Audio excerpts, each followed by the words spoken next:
жігіттер өздері шариғатты дұрыс ұстанбайды, бірақ әйеліне маған бойсын деп айтады да.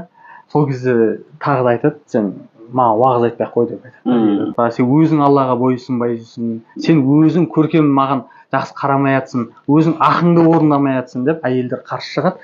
О, повод дейді да, еркек адам тағы да әйелін жібере салады да. Дұрыс па сол? Ана не сияқты ғой енді. Мысал келтіреді ғой. Ұстаздарымыз бұл ғибадат мәселесі ғой. Намаз оқитын отбасы, құлшылық ететін, Аллаға бойұнсынған отбасы. Өзін таң намаздан тұра алмай отырып дейді да. Өзің тұрмайсың таң намаздан. Кейде ұйықтап қаласың, тұрасың дейді да. Оянған кезде келіп отбасына айқайласаң дейді да. Не жатырсыз, тұрыңдар таңға деп. Сен сөзің өтпейді дейді да оларға. Себебі сен амал етпейсің, сен күнде көріп жатыр да. Яғни жалаңаш жау сені алмай қоймас дейді. Ол сен көріп тұр да, бүкіл кемшілігін көріп тұр да.